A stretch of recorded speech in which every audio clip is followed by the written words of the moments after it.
I had watched her children grow taller than me, their laughter filling rooms I had long since made my own. And then, one rainy evening, the sound of sirens shattered 13 years of quiet devotion. How could love be criminal? For over a decade, Mara had been more than a caretaker, she was a mother in all but name. The children, lost in a world of their mother's chaos and absence, clung to her as if she were the only constant.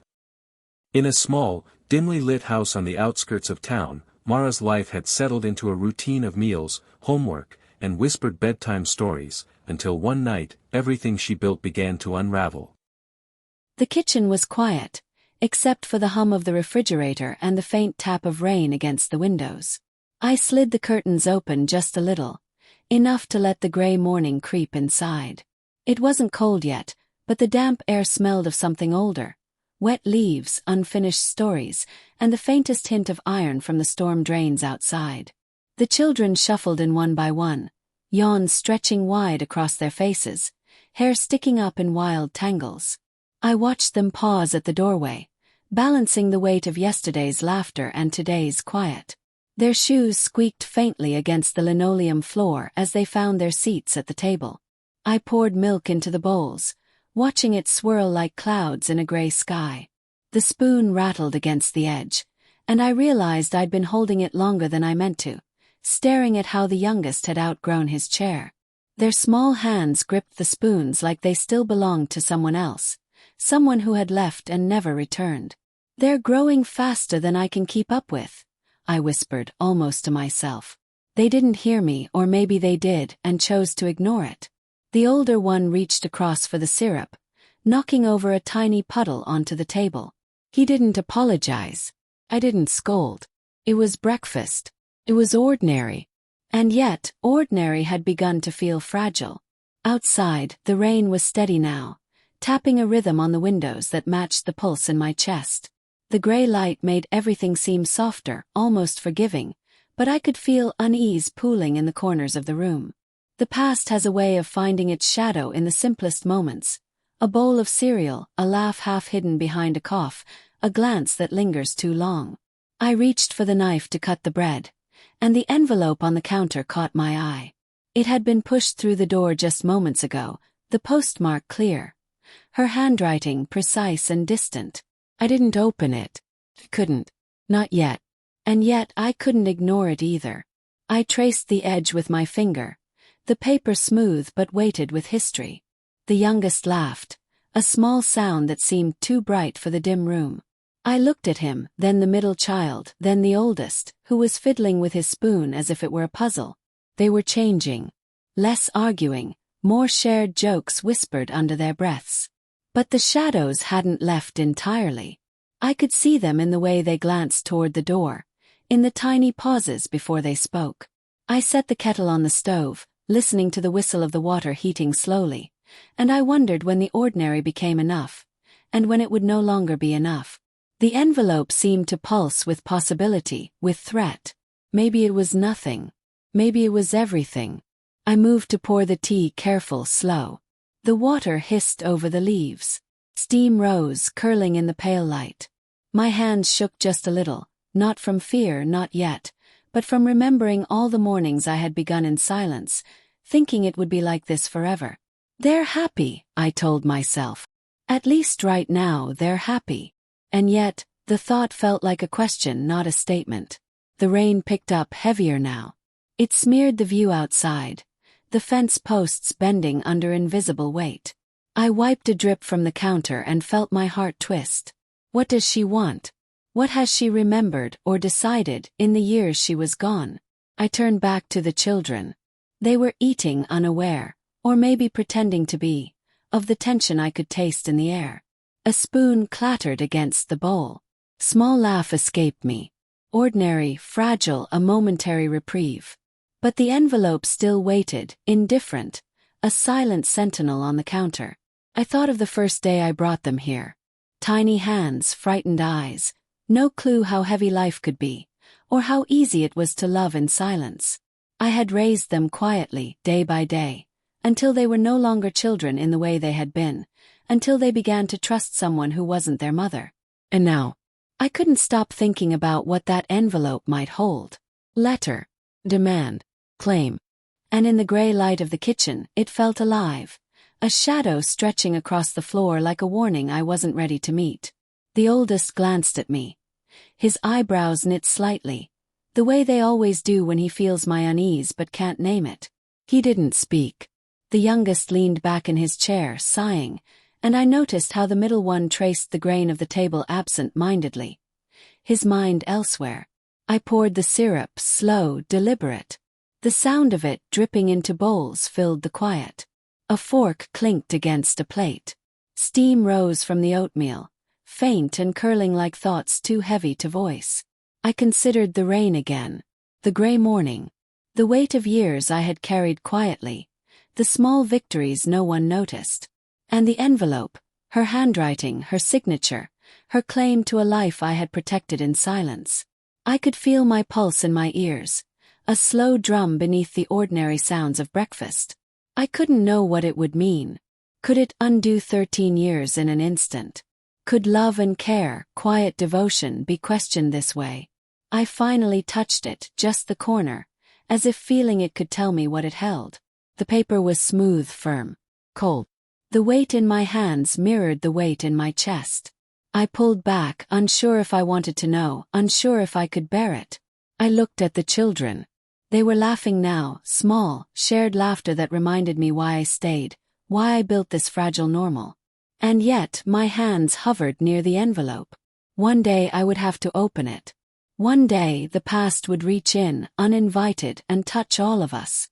For now I set it down carefully, deliberately.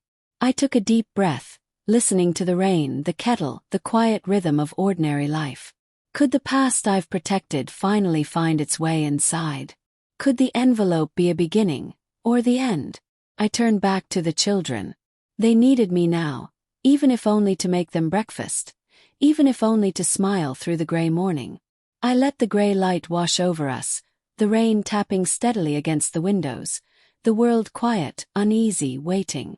And in the silence, I knew we were all holding our breath, waiting for a day we could not yet see. The living room smelled faintly of burnt toast and candle wax. I hadn't thought much about my birthday this year. The calendar on the fridge had marked the day with a tiny, crooked heart, probably drawn by the oldest child, but I hadn't noticed until this morning. I forgot again, the middle one said, shrugging as if it were nothing. I forgot too, the youngest added, rubbing sleep from his eyes. They laughed, a soft, tentative sound that didn't reach the corners of my chest.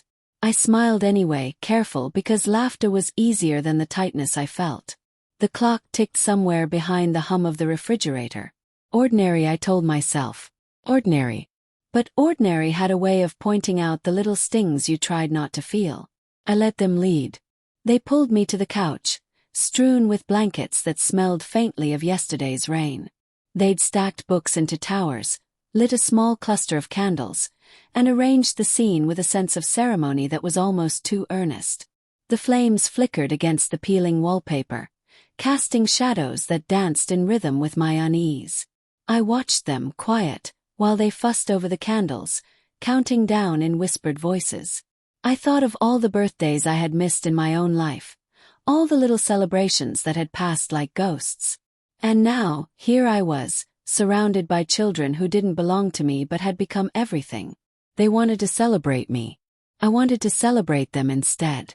The oldest handed me a paper crown, bent in the middle. "For the Queen," he said, grinning without smiling fully. His eyes were serious, like he was trying to make up for something he didn't know he had taken. I accepted it, placing it lightly on my head, the paper warm from their hands. I felt a pang in my chest.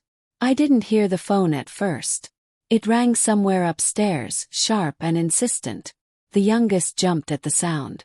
"Mom?" he asked, eyes wide. I didn't answer immediately. I could feel the crown's weight pressing down on me, a gentle reminder of the life I had built quietly. I moved slowly to the phone, careful not to break the moment entirely. Call from her. From the mother. The line clicked open. Her voice was calm, clipped, precise. I listened, waiting for a greeting, a preamble, some trace of care. And then it cut off. Silence. Just the dial tone humming in my ear, sharp and empty. I stared at the phone, wondering what had happened. Was it a mistake? A wrong number? Or had she decided to check in, only to pull away again? My stomach tightened. I could feel the children behind me, small shadows leaning against my back, waiting, watching, sensing without understanding. "Is everything okay?" the oldest asked, his voice careful. I nodded, though it wasn't entirely true. I placed the phone down, its weight heavier than the crown on my head. "Everything's fine," I said softly, letting it slide into the room like a quiet reassurance. We returned to the candles. The youngest blew them out in a small, uneven puff, smoke curling into the corners of the ceiling.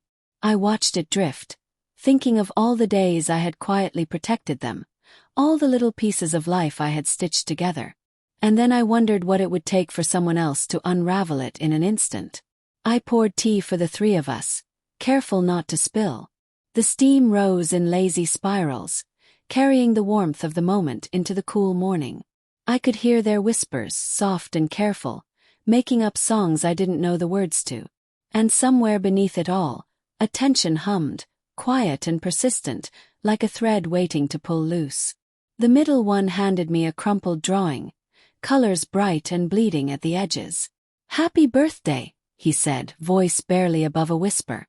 I hugged him close, feeling the warmth of him press into my chest. The oldest leaned in, a hand brushing against my shoulder. The youngest clung to my side, tired but insistent. I held them all, breathing in the faint smell of crayons and wet clothes, and let myself feel the weight of what had been built in quiet years. And then the memory of her voice flickered through the room. Dark, distant, like a shadow moving across the wall. I couldn't place the thought entirely, just that it carried with it questions I wasn't ready to answer. Why now? Why today? Why this sudden pull after so many years? I moved to straighten the blankets, smoothing the wrinkles with hands that trembled slightly. The children sensed it but said nothing. Their eyes followed me, wide and careful, mirroring the hesitation I felt. Ordinary life had a way of pausing on small details. The tilt of a crown, the flicker of a candle, the half-smile of a child trying to be brave. I sank back onto the couch, pulling the oldest onto my lap. The youngest climbed in beside me, the middle one leaning his head against my shoulder. We were quiet together, the room filled with the soft hum of candles and rain. Outside, the gray morning pressed against the windows, heavy with possibilities I couldn't name. I thought of the envelope I hadn't opened, still lying in the kitchen, its edges curling slightly in the damp air. The mother's absent voice echoed in my mind, clipped and precise. What secrets was she carrying now? What had she decided to take, or to return, or to demand? I closed my eyes for a moment, letting the warmth of the children press against the edges of my worry. I didn't speak, but I let the silence stretch, letting it hold the tension like a curtain between us and the outside world. Ordinary moments like this were fragile. I knew that. I had learned that over 13 years. The youngest yawned, leaning his head against my chest. The middle one traced the edge of the blanket with a fingertip, lost in thought. The oldest fiddled with the crown, bending it back into shape. And I watched them, letting myself stay in the quiet, letting the gray light wash over us like a thin veil. Could love and care be enough when questions hovered unseen? Could laughter and candles, tea and hugs, shield us from the shadows waiting at the edges of the room? The morning pressed on. Rain continued its rhythm against the windows. I breathed in the warmth, the faint smells of tea and wax and crayons. I didn't answer the call again. Not yet. Not now. Instead, I stayed with them, letting their small voices fill the room. Letting the candles flicker against peeling wallpaper. Letting ordinary stretch itself thin across the quiet tension in my chest. And for a little while at least it was enough. The hallway smelled of dust and old wood. I hadn't walked down this stretch of the house in years. The floorboards creaked like they remembered every step I had taken before. My hand lingered on the doorknob of the small door at the end, the one I'd avoided for so long. It was heavier than I remembered, cold under my fingers, and I hesitated. I could hear the children upstairs, their laughter muffled through the walls, but it felt distant, as if from another life. I turned the knob slowly. The hinges groaned, a sound like the house itself exhaling. The door opened to a space that smelled of forgotten toys, dry crayons, and something faintly like the mother's perfume. Her absence lingering in the corners. Inside, the floor was littered with drawings, crumpled, faded, some pinned to the walls with bent tacks. A small wooden train sat at the edge of a shelf, half covered in dust. I knelt, brushing my hand across the toys, the textures rough, familiar. Each object held a memory, a quiet echo of moments I had lived through silently. My chest tightened. This room was a time capsule of what had been, what I had tried to protect, what had no owner anymore. I picked up a drawing, colors smeared, showing a house with crooked windows and a sun that hung too low in the sky. The mother had never been in the picture. She had been absent, and I had filled the spaces she left. Every meal, every scraped knee, every whispered "it's okay" had been my work, invisible but steady. And now, looking at the drawings, I wondered if it had been enough. I set the drawing down gently and moved to straighten a stack of blocks. My hands trembled slightly, not from fear, not yet, but from the weight of years carried alone. How fragile it all was. One letter, one visit, one word, and everything could tilt. I thought of the envelope on the kitchen counter. Her handwriting calm and precise. What would she see if she came here now? The children's voices drifted up again. Small giggles and the scrape of chair legs. Ordinary life. I held on to it, letting it ground me. And yet, the room whispered warnings. The small wooden train tipped sideways. The faint scent of perfume in the air. The drawings, as if they were trying to tell me something I didn't want to hear. I stayed there a long time, kneeling in the quiet, brushing dust from a dollhouse. Each piece I touched was a memory. Each shelf a chapter one had written in silence. My mind drifted, imagining the mother walking in, eyes cold, evaluating everything I had done. Could love be measured? Could care be questioned? Could 13 years of small, steady devotion vanish in a single glance? I closed the door quietly behind me, the lock clicking shut with finality. I thought I had left the tension behind, but the weight lingered in my chest like a storm waiting to break. I went about the evening as I always did, cooking dinner, helping with homework, listening to the hum of the refrigerator. But the locked room stayed in my mind, a shadow stretching across the corners of my day.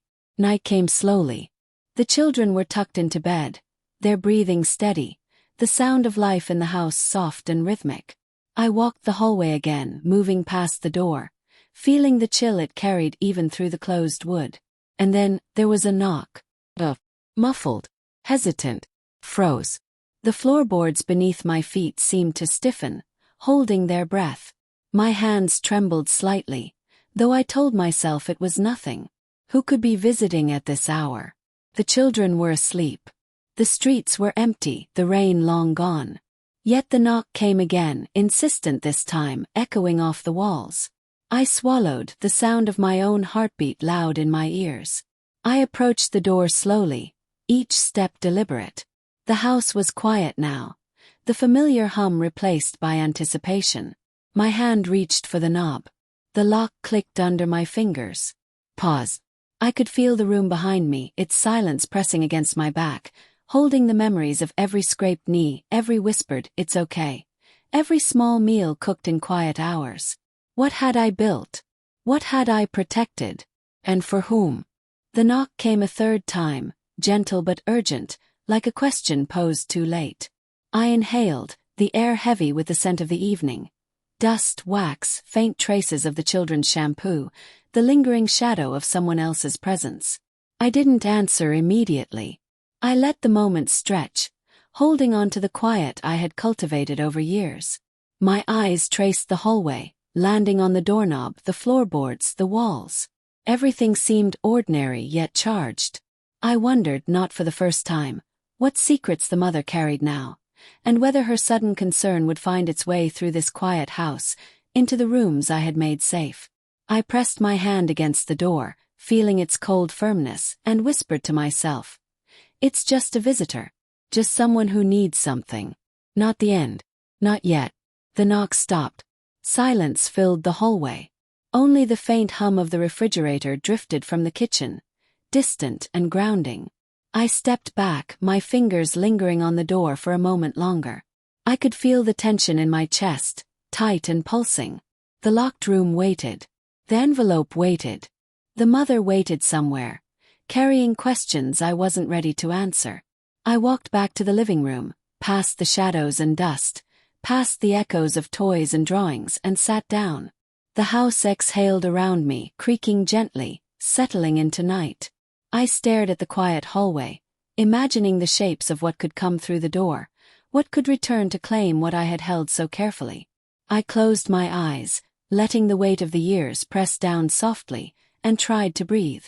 The night was long. The house was patient. And somewhere behind the locked door, a story waited, ready to unfold. I didn't sleep well that night. Every creak of the floorboards made me flinch. Every rustle of the curtains felt like a whisper. The children's breathing was calm, steady, unaware of the tension threading through the walls. And I wondered, had I done enough to protect them? Or had the years of quiet care only set the stage for what was about to arrive? The park was quiet, save for the muffled rhythm of distant traffic and the soft scuff of shoes on wet gravel. The swings creaked slowly in the afternoon breeze, moving like pendulums in a half-forgotten dream. I followed the children through the gates, my fingers brushing the chipped metal fence. The sky was pale, almost gray, and the sun slanted weakly through clouds that promised rain later. I watched them scatter. The youngest ran toward the sandbox, kicking at puddles without a care. The middle one climbed the slide, careful, calculating each step, and the oldest was already on the swings, pumping his legs, eyes bright but thoughtful. I stood back, letting them move, listening to the faint chorus of laughter and splashes. It was ordinary, familiar, and yet I felt a weight pressing at the edges of my chest, a shadow threading through the sunlight. I remembered the first time I brought them here. Their hands were small in mine, trembled with distrust. I was scared, unsure of what place I held in their lives. The sandbox had felt enormous. The slides had felt like mountains. And I had worried silently about every step, every glance, every laugh that didn't include me. Time had passed. They had grown. And still I watched, tense, protective. I sank onto a nearby bench, letting the dampness of the wood seep through my jeans. The youngest called my name once, then returned to building a castle in the mud. The middle one waved absent-mindedly when he reached the top of the slide. The oldest pumped higher, taller than I remembered, a laugh spilling over that I didn't recognize as entirely carefree. My chest tightened. Ordinary moments carried weight. Every laugh could be interrupted. Every shadow could hold someone watching. I noticed the car before the children did. It had been idling across the street, quiet and still. A dark sedan, unfamiliar. Black windows reflecting the afternoon light in dull glints. The children waved, curious. I froze, the movement small but sharp in my vision. The oldest turned, catching my gaze, and then turned back, the innocence of youth not yet clouded by the tension I felt. My stomach knotted. Who was it? The mother? Or someone else? Someone keeping score of the years I had quietly carried their lives. I felt the air thicken around me, heavy with questions I wasn't ready to answer. My hand clenched the edge of the bench. The youngest tripped over his own feet, looked up at me and smiled. I smiled back slowly, letting the mask slide over my fear. The swings creaked again. The middle one's feet brushed the wet gravel, scattering small droplets of water. I remembered how I had first steadied them here, how I had held their hands and whispered, "It's okay. You're safe." That whisper had stretched across years, invisible threads of care connecting us. And yet, the shadow of her presence, or someone else's, made me question if that was enough. The car's engine hummed faintly, like a heartbeat out of sync with the afternoon. I couldn't see inside, couldn't know if eyes were watching, calculating, judging. I tried to focus on the children, on the bright reds and yellows of the slide and swing, on the sound of their laughter mingling with the faint breeze. But every laugh carried a tremor, a reminder that what was ordinary could vanish at any moment. I remembered another afternoon years ago, when I first brought them here. The youngest had clung to my hand like it was a lifeline. The oldest had refused to let go, eyes suspicious, sharp, scanning every adult in sight. I had felt the weight of responsibility then too, only multiplied now. 13 years of care, 13 years of quiet love, stretching through scraped knees, whispered stories and midnight tears. Could it be challenged in a moment? I reached into my pocket and touched the envelope I still carried from the kitchen, the one she had sent. Its weight was familiar, a reminder that the world outside this playground could intrude without warning. I exhaled slowly, letting the warmth of the children's small hands brush against mine. A breeze stirred, shaking the branches above. Leaves rattled against the swings, the sound light but insistent. I felt it against my skin, cool, persistent like a warning. The oldest swung higher, his legs pumping, hair whipping across his forehead. The middle one climbed down, sliding quietly to the sandbox. And the youngest ran in circles, tracing invisible paths on the wet gravel. Life moved on, oblivious to the shadows lingering across the street. I thought of her, of the mother. The thought alone sent a shiver along my spine. Could she see this scene? Would she notice the years I had spent keeping them whole? Could a single glance undo everything? I swallowed, pressing my palms against the rough wood of the bench, grounding myself in the texture, the ordinary, the now. The children waved again at the car. I didn't know if it was instinct or trust, but they waved without fear. I felt a pang. How long could I protect this innocence? How long could ordinary moments like this survive under scrutiny, under questions, under shadows that had nothing to do with the playground itself? The sun dipped lower, slanting light across their small faces, catching in the youngest one's hair. I breathed it in, holding the moment, storing it in memory. The swings groaned, the slide glinted in muted light, and the sandbox smelled of wet sand and small victories. I stood slowly, brushing gravel from my jeans. I called the children over, each one running to me without hesitation. Their hands found mine, fingers intertwining. And for a moment the car across the street disappeared from my mind. The shadows outside the playground felt distant, irrelevant, held at bay by these small living moments. And yet I knew the tension would return. Every shadow had a voice. Every quiet moment could be disrupted. And somewhere beyond the fence, someone might be keeping score of 13 years I had spent quietly, invisibly raising their children. I squeezed their hands, silently promising them protection, even if I didn't know how long it would last. We turned toward the gate together, footsteps light but deliberate. The playground stretched behind us, swings swaying in the dying light, shadows stretching long across the gravel, waiting. I looked back once more. The car hadn't moved. Its windows reflected the dimming sky, dark and unreadable. I swallowed, letting the chill creep up my spine. Could it be her? Or someone else? Someone watching, keeping track, questioning the care I had offered. The children laughed softly, small, unguarded. I let the laughter fill me, holding it like a fragile shield. And yet, I knew that ordinary moments like this could vanish with the next shadow, the next call, the next intrusion. I led them home, each footstep deliberate, careful. The swings creaked behind us. The sandbox glistened faintly in the afternoon light. And across the street, the car idled, a silent question I couldn't yet answer. The mailbox rattled against the wall as I pulled it open. The air smelled faintly of damp paper and winter cold. A thin wind tugged at the edges of the letters, teasing them out like tiny flags of attention. I sifted through the stack, bills, advertisements, coupons curling at the corners, and then I found them, folded carefully, almost hidden. Her handwriting, precise and deliberate, sharp in the way it always had been. I didn't open them at first. I let them sit in my hands, cold and smooth, heavy with possibility. The children were in the living room, voices low, building towers from blocks and whispered giggles. Ordinary sounds, soft and grounding, but I felt the weight of her words before I even read them.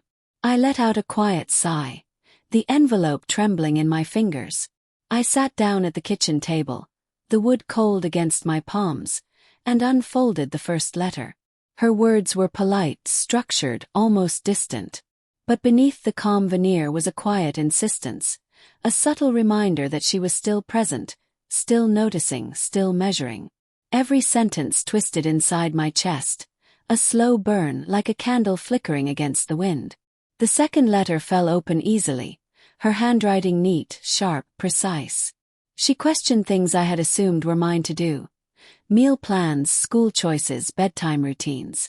The words didn't shout, didn't accuse. They just hovered. A reminder of oversight I hadn't asked for, an authority I had never sought, and yet could not ignore. My fingers lingered over the paper, tracing the curves of her letters as if understanding them might soften their edge. I could hear the children behind me laughing quietly, the youngest stacking blocks higher than seemed possible, the middle one pretending to whisper secrets to the oldest. Their innocence pressed against the walls of the room, fragile and unguarded. I wanted to reach for them, hold them close, and tell them everything would be fine. But the letters weighed too heavily in my lap. I reread the first one, then the second.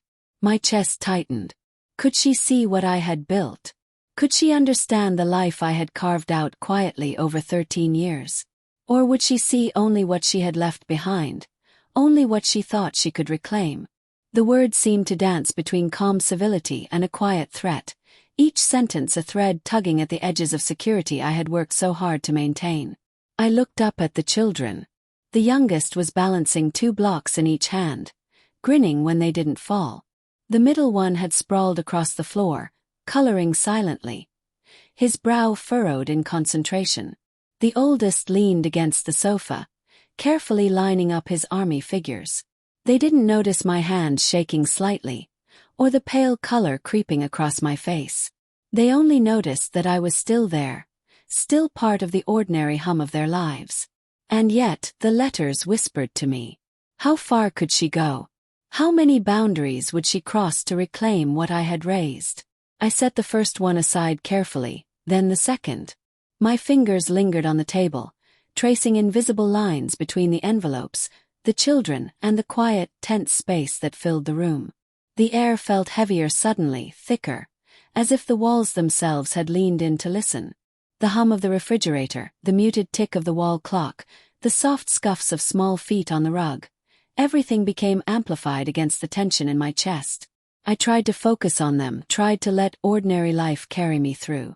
But the words were sticky, lingering in the spaces between my breaths. I stood, walking slowly to the counter, the envelope still in hand. The children looked up once, their faces curious, their eyes asking questions I didn't answer. I pressed my lips together, smiling faintly, and returned to my chair. I unfolded the letters again, letting my eyes trace every word. Polite, precise questioning. The mother's presence was everywhere, folded into paper and ink, pressing against the walls of our quiet home. I imagined her standing in the doorway, or across the street, watching, measuring. The thought made my stomach tighten. Every careful decision I had made over the years, the meals, the school projects, the small words of comfort at night, felt suddenly like something that could be judged, recalculated, revoked.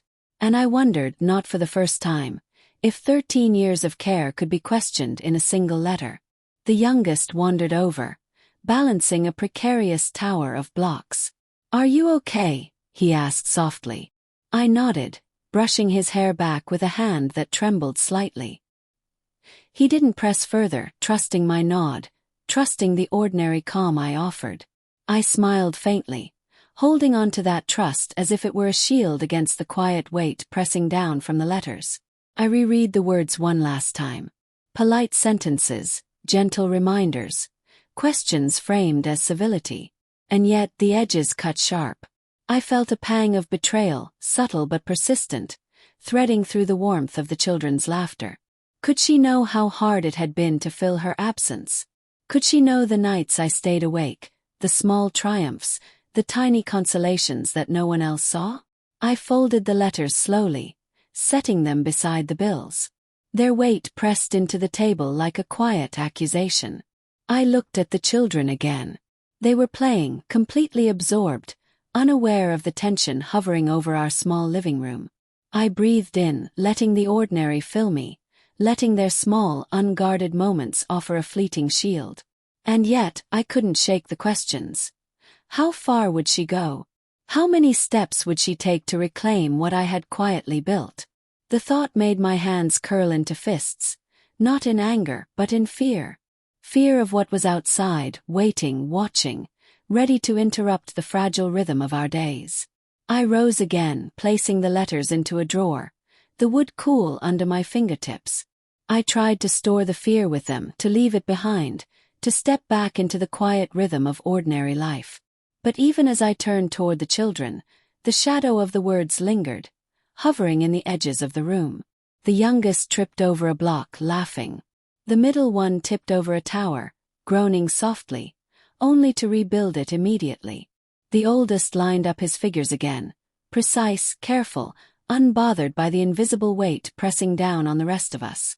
I smiled faintly, letting their small, stubborn joy anchor me. I took a deep breath, letting the ordinary press against my chest like a soft hand. I touched the envelopes one last time before closing the drawer, pressing them flat, letting them disappear from sight but not from mind. Their presence was a reminder, quiet and persistent, that the world outside could intrude, could measure, could question. I sank back into the chair, listening to the soft rhythm of life around me, the blocks clattering, the laughter, the hum of the refrigerator. I let it fill me, letting the ordinary moments stretch thin across the tension threading through the room. And I knew. The letters were just the beginning. The kitchen smelled of garlic and onions, the aroma curling around the small room like a familiar blanket. The table was set carefully, plates stacked, cutlery aligned, glasses catching the dim light of the overhead lamp. Outside, the evening was gray, and rain pattered faintly against the window, soft and irregular. I placed the last napkin, hands lingering a moment on the folded corner. The house felt alive with ordinary calm, the kind I had worked so hard to maintain. The children were finishing homework at the kitchen counter, pencils scratching paper, soft murmurs blending with the hum of the refrigerator. I watched them, noting the way the oldest's brow furrowed in concentration, the middle one tapping a foot against the tile, the youngest humming a tune under his breath. For a moment the world felt small, safe, contained. And then the knock came. It was slow at first, hesitant. A single, deliberate rap against the door. My hands froze mid-motion, one resting on the edge of a plate, the other on a napkin. The children looked up, ears alert, eyes wide, sensing the tension I couldn't hide. I swallowed. The knock came again, firmer this time, echoing in the hallway like a pulse through the floorboards. I moved slowly, my bare feet brushing the worn tiles, each step measured. The children followed with their eyes, not moving, not speaking. I reached the door and peered through the peephole. A uniformed officer stood there, papers in hand, posture straight, expression unreadable. His badge glinted faintly in the lamplight, and a chill crawled up my spine. I opened the door slowly. The officer's eyes didn't soften, didn't linger on me or the children. He held the papers slightly out, and I took them, feeling the weight of their authority immediately. My fingers brushed the top sheet, the print small, official, unyielding. I felt the room shrink, the walls leaning in, the ordinary kitchen smells and quiet noises muted by the sudden pressure in the air. The children lingered behind me, hesitant, silent, sensing the tension I could not disguise. Their eyes searched mine, asking questions without words. I nodded faintly, keeping my voice low. "It's all right. Just some papers," I murmured, though the lie felt brittle in my throat. I glanced at the officer, then back at the children. Their presence grounded me, but also sharpened the fear slicing through my chest. Every decision, every small kindness, every act of care I had offered over 13 years suddenly felt exposed. I had protected them from harm, from absence, from uncertainty. But could I protect them from scrutiny? From judgment? From authority? The officer cleared his throat softly, a quiet intrusion into our world. "I need to ask you a few questions," he said. Polite, formal, neutral. Yet the words carried weight, threading through the calm of the evening, threading through my chest. I nodded again, swallowing hard. The papers crinkled in my hands. I led him into the living room, each step deliberate, careful, aware of the children watching from the kitchen doorway. Their small faces reflected curiosity, concern, the quiet instinct to measure danger. I had always been their shield. Now I realized the world itself had become the threat. We sat down. I placed the papers on the coffee table, feeling the edges dig into my palms. The officer gestured toward them, and I nodded, letting him speak first. His questions were calm, precise, professional. He didn't yell. He didn't accuse. But every question reframed 13 years of care in terms I had never considered.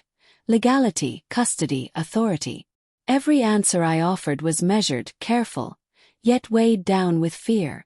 The children had moved closer, the youngest clutching a small stuffed animal, the middle one leaning against the sofa, the oldest standing near the window. They watched silently, absorbing the tension. I could see it in their eyes, the faint reflection of worry, the understanding that the world had shifted suddenly around them. I paused after one question, feeling the weight of my silence stretch across the room. My mind raced through every moment.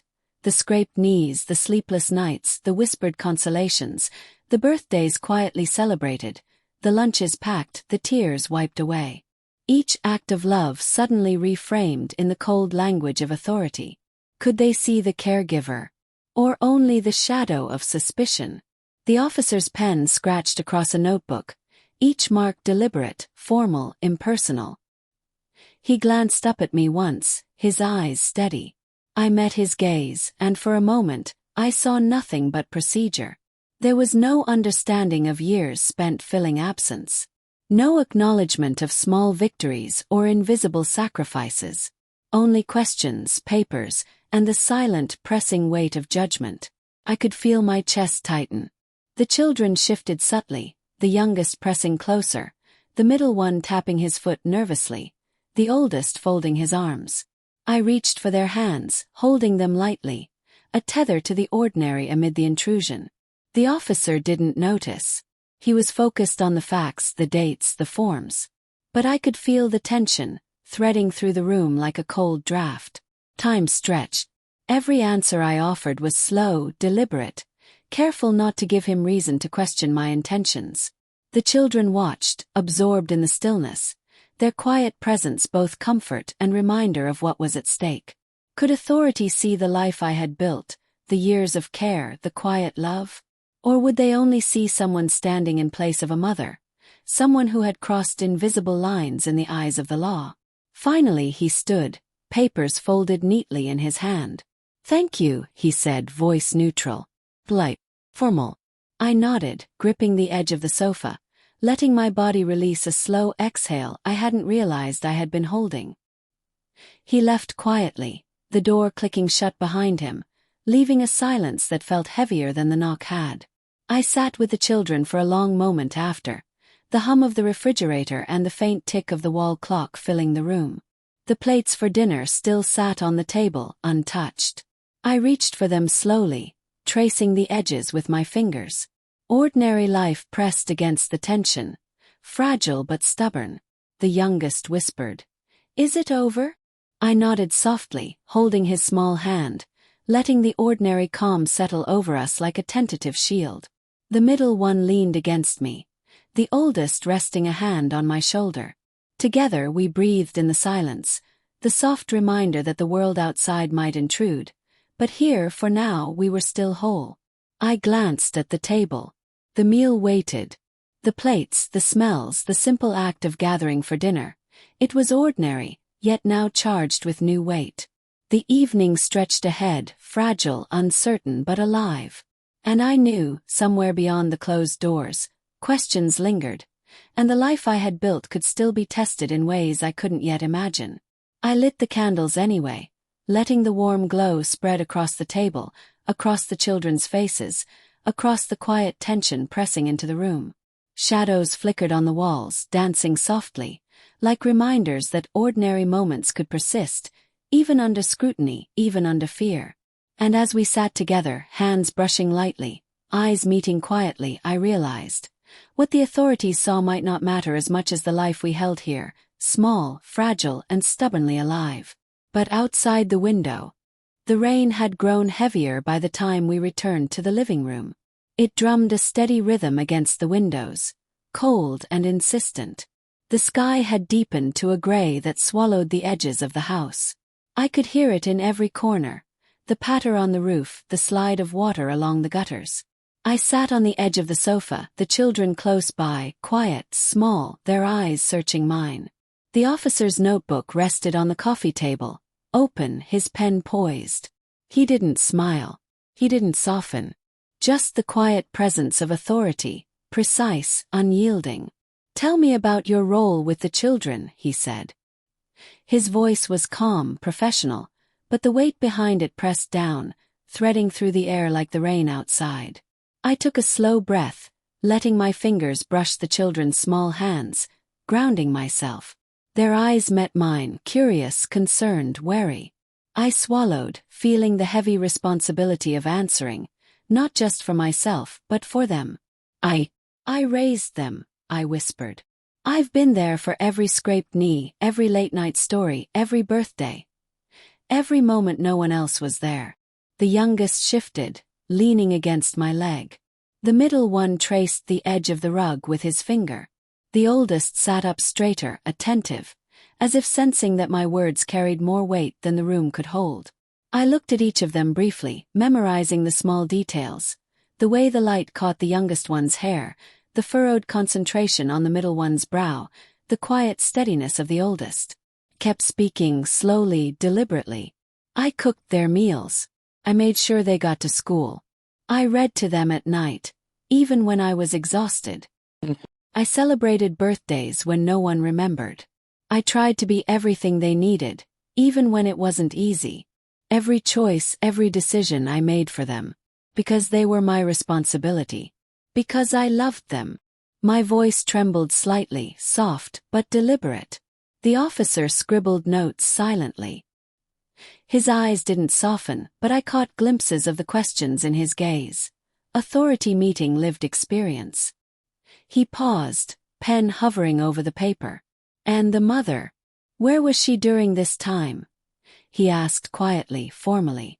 I exhaled, letting a quiet shiver pass over me. She was absent. Sometimes weeks, sometimes months. I didn't know if she would return.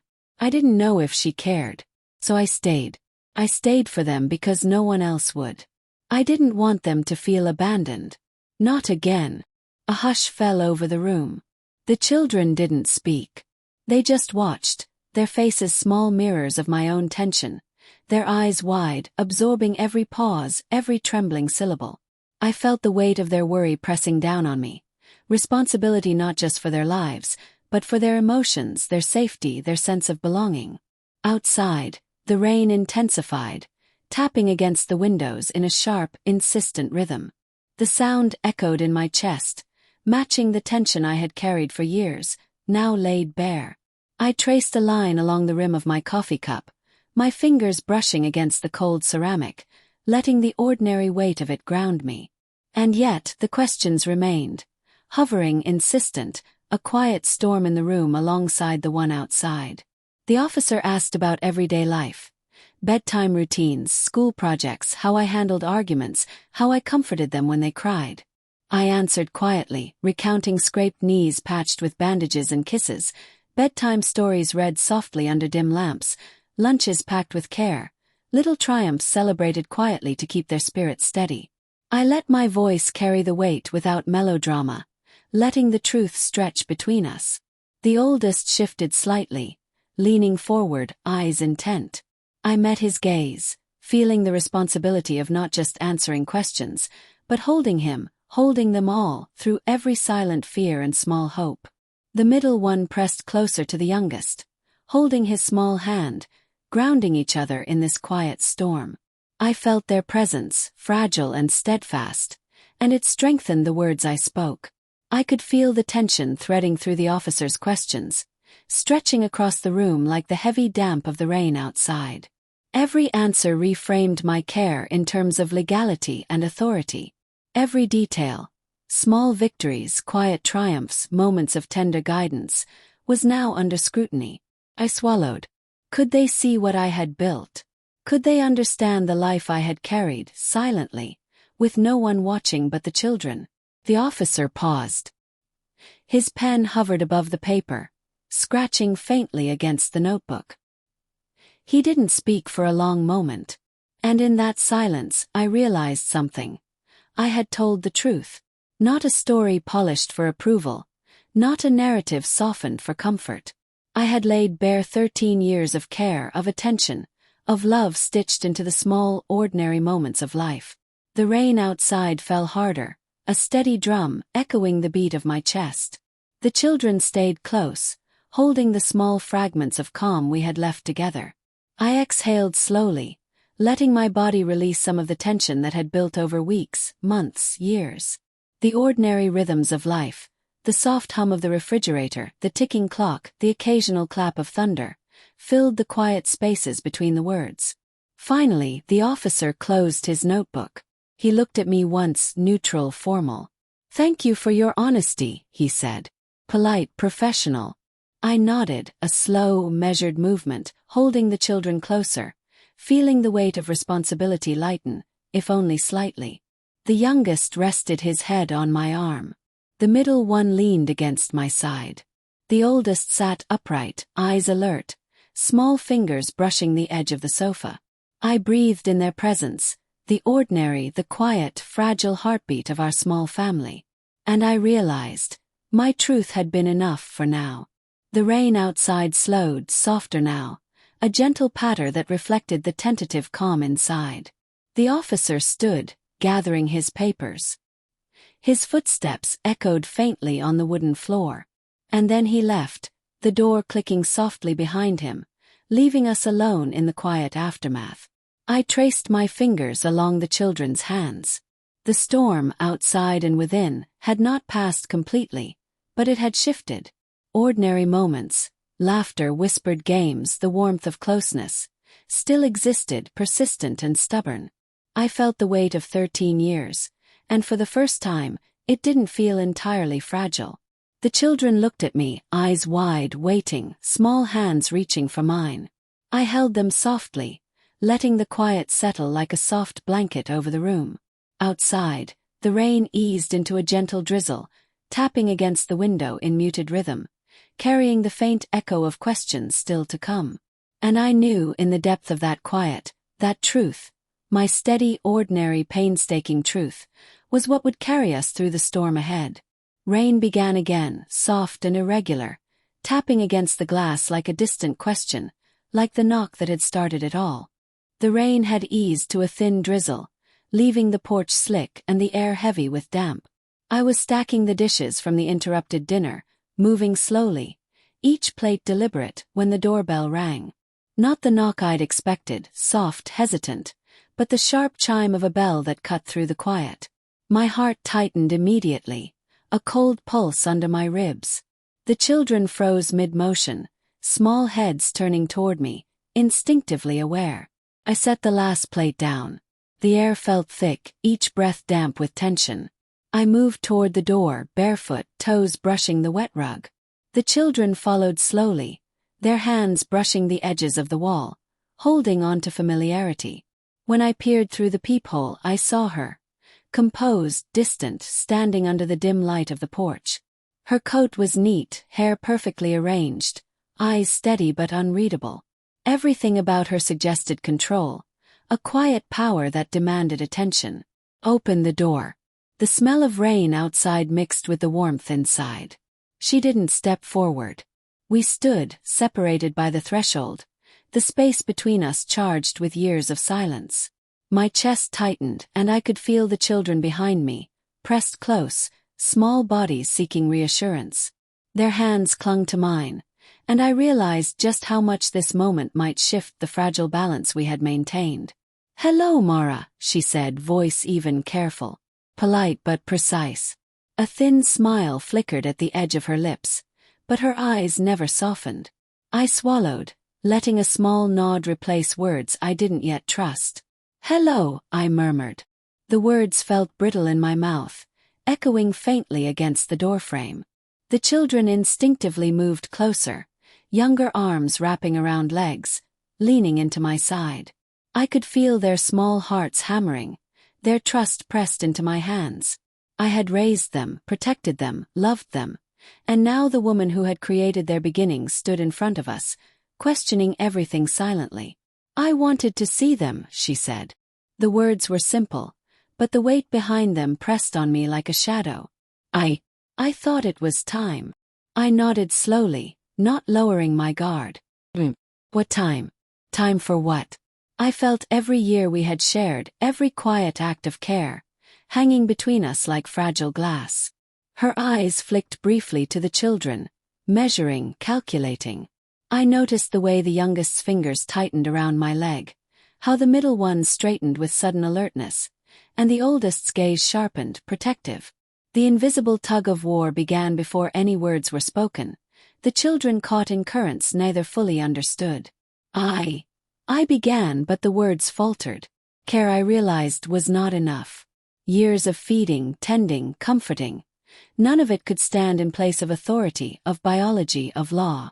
And yet, here we were, negotiating with silence, glances, and the tension in the space between us. We spoke in measured phrases, words precise, carefully chosen.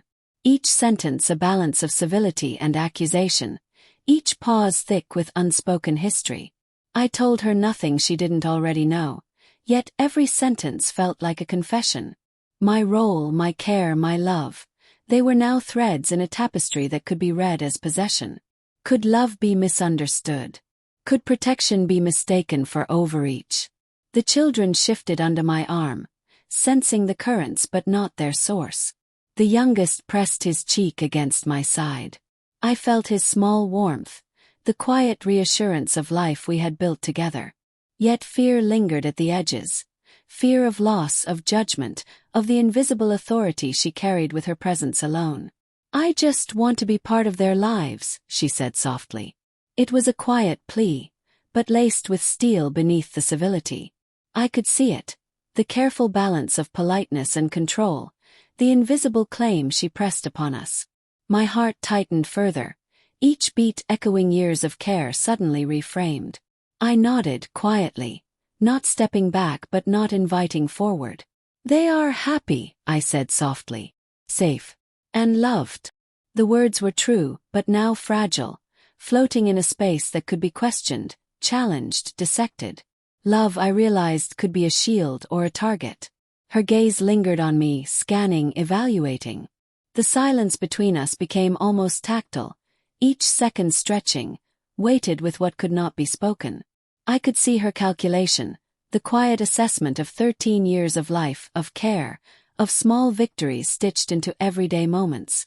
And I felt the burden of every decision I had made, every choice taken to shield them from absence and harm. The youngest tugged gently at my sleeve. The middle one leaned against my leg. The oldest stood silently, small fists clenching at his sides. They trusted me, but they were learning in this moment that even love, even care, could be questioned, challenged, and weighed in ways we could not control. Her voice finally broke the tension. "I hope we can understand each other," she said, calm, deliberate. I nodded slowly, aware that understanding might not mean agreement, that love might not be enough, that care could be misread, reframed, redefined. The children exhaled softly, some of the tension leaving their small bodies. I gathered them closer, holding each one briefly, letting their warmth remind me that amidst uncertainty, some bonds could not be easily broken. I met the mother's eyes once more, steady, unflinching. We were both aware of the years, the silence, the invisible stakes hovering over us. She turned then, slowly, deliberately, her coat brushing the damp mat at the door. I watched, heart tight, as she left the threshold, the rain-slick porch reflecting her retreating figure. The quiet after her departure was heavy, but in it, the children and I shared a small, fragile heartbeat of relief.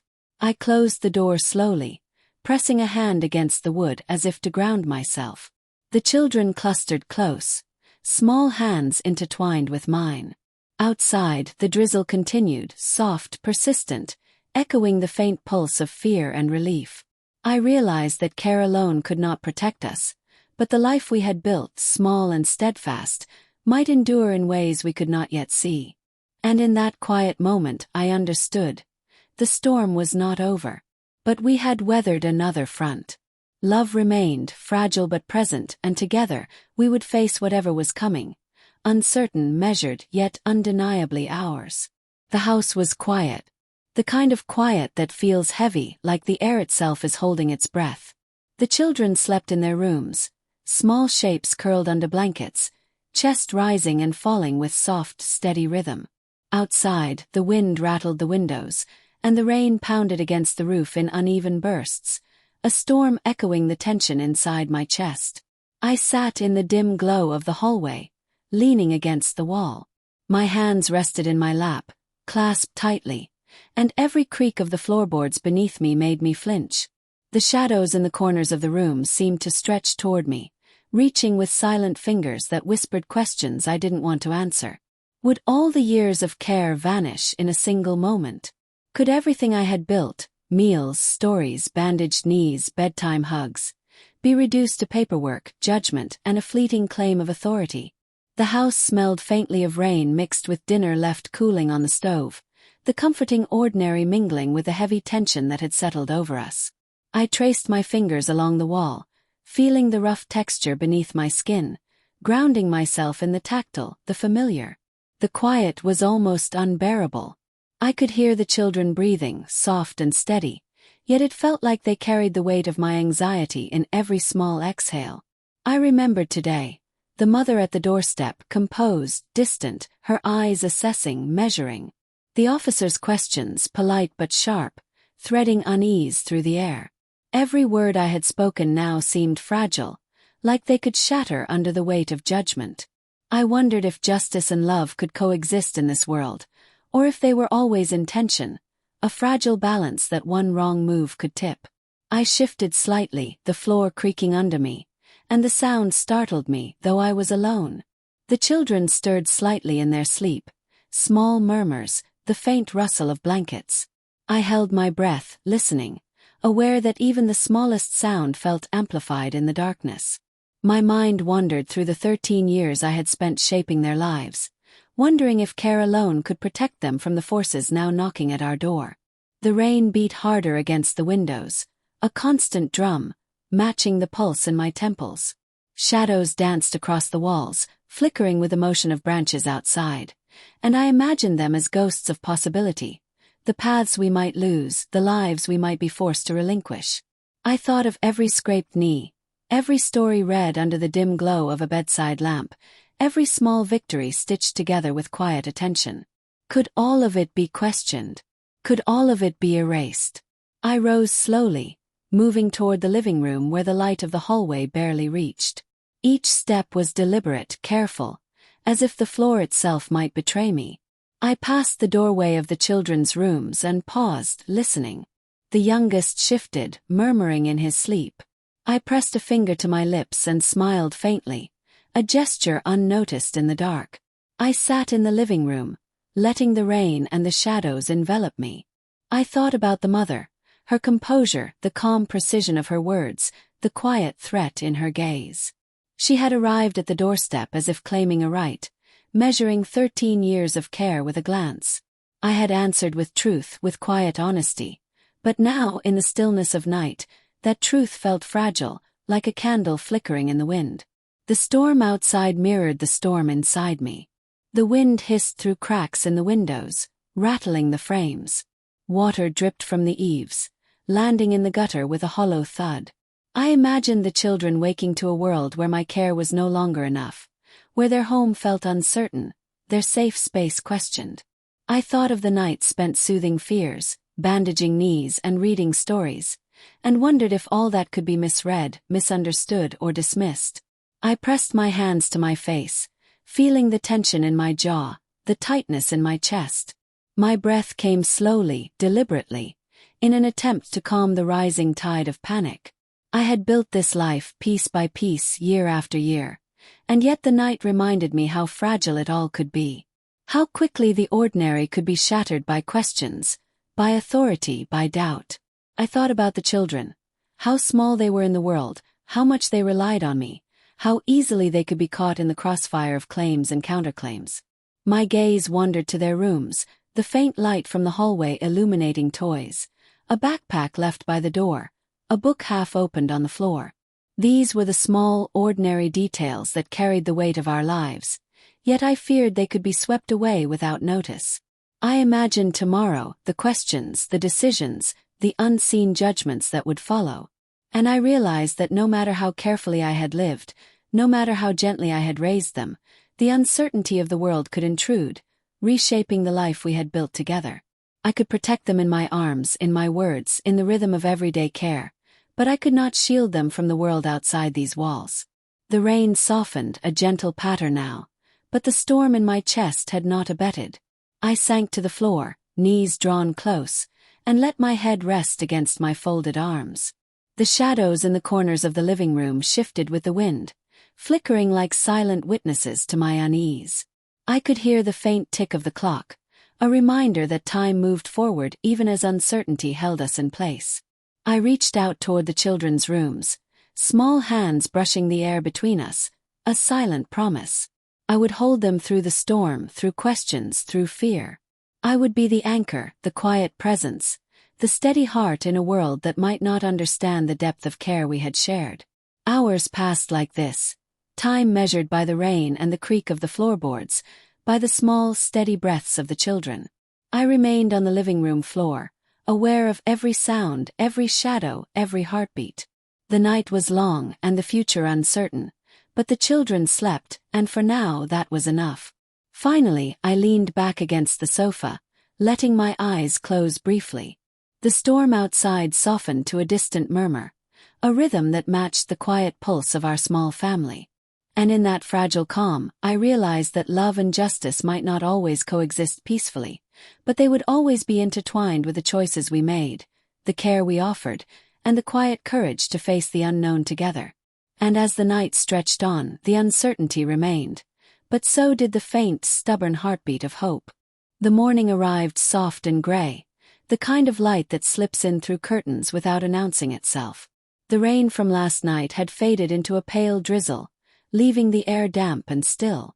I moved through the kitchen slowly, noticing the small details. The chipped edge of the counter, the faint scent of yesterday's bread, the sunlight catching dust motes that floated lazily in the air. The house felt fragile, holding its breath with me. The children stirred at the sound of my footsteps, rubbing eyes and yawning as they padded into the kitchen.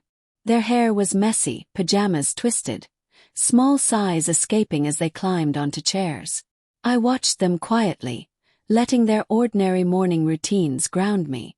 There was an ease in their movements, a rhythm I had shaped over 13 years, but it was tinged with unease.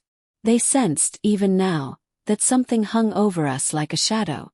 I poured hot water for tea, the steam curling up in soft spirals. I placed a hand gently on the oldest's shoulder, the smallest on the youngest's head, and spoke softly. "Love doesn't come in papers," I said. "It isn't measured by rules or signatures. It's in the mornings we share. It's in the quiet moments you don't notice." My voice was gentle but steady. The children looked up at me, uncertainty flickering in their eyes, and I felt the weight of responsibility, heavier than any storm. We moved through the morning together, the mundane rituals of breakfast, brushing teeth, making beds, folding laundry. Each action was deliberate as if our small routines could anchor us against the currents outside. The youngest hummed quietly.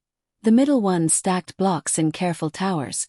The oldest tidied the table with methodical precision. I watched them, heart tight, aware that these small routines might be all we could control. The mail arrived, slipping through the slot with a muted rustle. I let it sit unopened, unread, the letters and notices a reminder that control was always partial, that some things existed beyond my hands. Outside, the sun struggled through thin clouds, illuminating the street in pale gold. I opened the window slightly, letting the damp air in, and inhaled, letting it fill my lungs. The scent of wet earth and fallen leaves reminded me that life went on beyond the walls, indifferent to our fears. At lunch, I sat across from the children, noting the little ways they had grown, how they shared the peanut butter, how the youngest waited for the middle to take the first bite, how the oldest's small nod of encouragement had become natural. I smiled faintly, letting the warmth of the room settle around us. Words were sparse, but gestures carried meaning, and I knew they understood the unspoken. Love could not be legislated, could not be documented, but it could be felt in these small, steady acts. After lunch, we moved to the living room. I gathered the children close on the sofa, their small heads resting against me. Outside, clouds drifted lazily, the light changing in slow, deliberate patterns.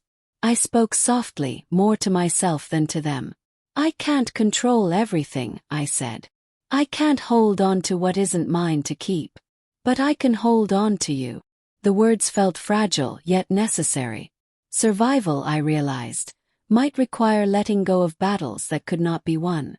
The children listened quietly, their small hands pressing into mine. They didn't ask questions. They didn't need to. They had learned through years of shared mornings, scraped knees, whispered stories, and steady routines that care could be stronger than any authority, that love could withstand uncertainty. I felt a quiet relief, a small pulse of hope threading through the tension that had gripped the house. We spent the afternoon in gentle silence, the kind of quiet that held weight without being oppressive. I tidied the living room, straightening cushions, stacking books, letting my movements anchor me. The children moved alongside me, small chores done with care, laughter spilling softly at the tiniest things, a toppled tower, a forgotten toy, a shared joke. The ordinary carried a quiet magic, a reminder that life continued even as storms raged beyond our doors. By evening, I prepared a simple dinner. The aroma of simmering vegetables and bread filled the kitchen, blending with the fading light outside. The children helped quietly, setting plates, pouring water, folding napkins with tiny fingers. We moved in rhythm, a small orchestra of mundane tasks made meaningful through intention and care.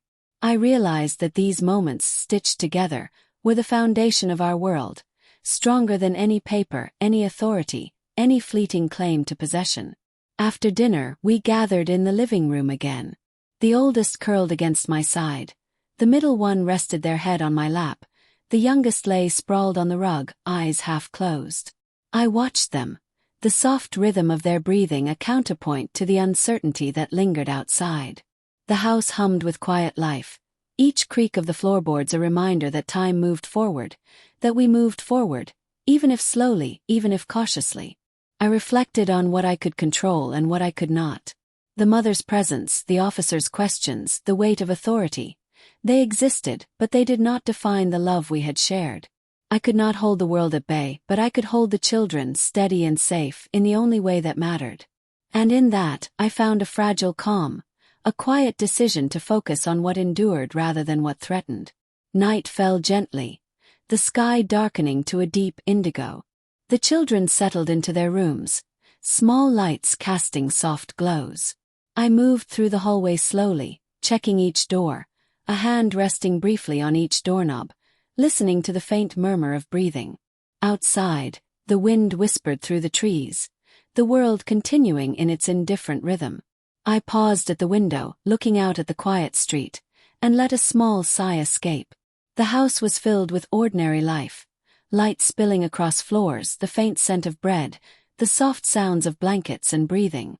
And I realized as I stood there, that letting go did not mean abandoning care. It meant understanding the limits of control, embracing what truly mattered, and holding it gently, fiercely, without force. I had the children, the small rituals, the love that could not be measured. That was enough for now. As I turned to leave the window, I felt the weight of the day lift slightly. The storm outside had passed, leaving a soft drizzle and the faint glimmer of a rainbow in the distance.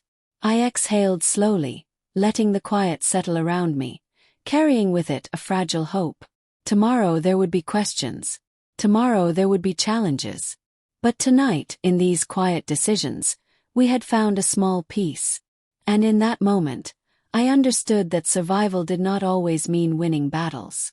Sometimes it meant holding on to the heart of what mattered, letting go of what could not be held, and trusting that love, steadfast and quiet, would endure. The garden smelled of late summer, warm earth, cut grass, and the faint tang of flowers clinging stubbornly to their blooms. I sat on the edge of the porch steps, my hands folded loosely in my lap, the sunlight catching the fine lines on my palms. The children ran ahead of me, their laughter spilling across the yard in uneven bursts, fragile and bright, like shards of glass catching the light. The air was heavy with stillness around us, the kind that waits, patient and observant. A gentle breeze rustled through the leaves of the maple trees, carrying the distant hum of a lawn mower down the street. I breathed it in slowly, letting the quiet moments stretch between the laughter and the wind, between the ordinary and the extraordinary. Time had passed. Weeks since the tension, weeks since questions were asked, decisions weighed, and moments of fear had left their marks. The house behind me was calm, filled with echoes of what we had endured, yet alive with what we had built. I watched the oldest child chase the middle one around the swing set, their small feet kicking up clumps of dirt, hair sticking to damp foreheads. The youngest trailed behind, pretending to be a dragon, brandishing a stick as if it were a sword. My chest tightened slightly, a quiet ache that came with seeing them so free, so unburdened, and yet carrying the weight of memories I could not erase. I knew the world outside might never see the years I had given them, the mornings and nights stitched together with whispered stories, scraped knees and bedtime hugs. But here, in this sunlit patch of earth, it mattered.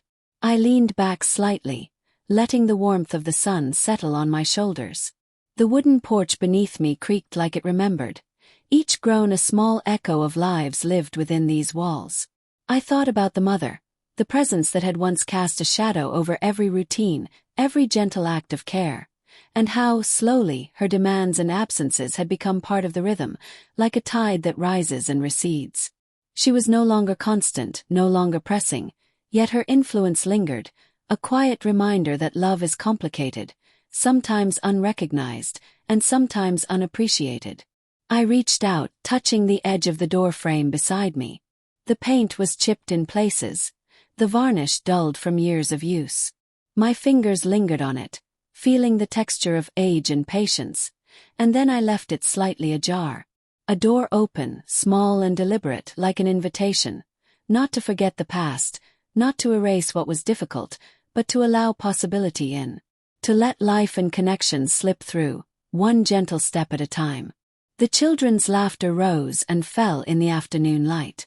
I noticed the way they paused mid-run to look at me, eyes bright and trusting, and a fragile hope stirred in my chest. It was quiet, unassuming, but it anchored me, reminding me that what we had built together, these small routines, this steadfast care, was not fragile at all. It could endure, even when unseen, even when misunderstood. I let myself breathe a little deeper, feeling the tension in my shoulders ease for the first time in weeks. A bird landed on the porch railing, head tilting, feathers ruffling in the breeze. I watched it for a moment, simple and unbothered, a small life continuing in its own rhythm. It reminded me that existence moves forward, whether we understand it or not. I could not control the world, the questions, the judgments, the quiet misunderstandings that lingered in corners. But I could control this garden, this moment, this love held in gestures and attention, patience and presence. The middle child ran past, holding a dandelion triumphantly, waving it in the air like a tiny flag of victory. The youngest followed, stumbling over the uneven ground, giggling at each fall. I smiled faintly, letting myself notice the perfection of these imperfect moments. They were not grand, not monumental in any eyes but mine, yet they carried the weight of survival, of care, of years invested and returned in bursts of joy. I heard the soft click of the front door opening behind me. The mother's absence had become habitual, yet I still noticed the quiet rhythm of footsteps on the floorboards inside. I did not turn to see who might be entering, not because I feared, but because this small act, leaving the door open, was a reminder that life is a delicate negotiation of presence and space. Love does not demand constant assertion. It waits, patient and steady, for recognition, for reciprocation, for trust. A shadow passed across the porch floor, stretching long in the late afternoon light. I allowed it to remain, an acknowledgement that the past, the doubts, the misunderstandings, were all part of this life too. I did not chase them away. I did not ignore them. I simply allowed the light and shadow to coexist, much like the love I had offered, the care I had given, and the lives I had touched. The oldest child ran up to me, small hands clutching dirt-stained knees, and I pulled them close, feeling the warmth of their tiny body against mine. The youngest crawled onto my lap, nestling their head under my chin, and the middle one leaned against the railing. We sat like that for a long moment, quiet and together, the world outside slipping past unnoticed. My chest expanded and contracted slowly, holding them, letting the sun warm us, letting the open door remind me that the world could enter gently, or stay outside. I looked toward the horizon, where the sun was beginning to dip, setting the sky ablaze in soft oranges and purples. The air was still damp, the smell of earth and flowers lingering, and I felt a strange peace threading through the tension that had clung to these weeks. We were still here. We were still together. And that, I realized, was more than enough. The door creaked softly as the breeze moved it, just enough to remind me it was open. I left it so intentionally. A small act of hope, a gesture of trust, an acknowledgement that life, messy, complicated and sometimes painful, still had space to enter. The children's laughter carried on, blending with the soft whisper of wind and the distant song of birds returning home. I rose slowly, letting them continue their play, and walked to the porch, hand resting lightly on the doorframe. The evening shadows stretched long across the garden, the house humming quietly with ordinary life. I inhaled, letting the air fill my lungs, and felt the fragile certainty of love, of connection, of moments held quietly, fiercely, without need for validation. And I understood finally that survival, happiness, and love were not about papers, arguments, or recognition. They were about these small, deliberate decisions. Moments of care, openness, and presence. Leaving the door ajar was more than a gesture. It was a choice. To let life in, to embrace what could not be controlled, to trust that love could endure even when misunderstood. The sun dipped below the horizon, and the garden darkened into a gentle twilight. The children's voices faded into softer laughter, then whispers, then the quiet rustle of small bodies settling as the day ended. I stood in the doorway for a moment, letting the shadows and the light balance each other, and then stepped back inside. The door remained open, a silent promise that life would continue, that love would persist, that beginnings and endings could coexist in the same space. And for the first time in a long time, I allowed myself to hope that what we had built together, these years of care, of quiet devotion, could survive even a world that misunderstood it.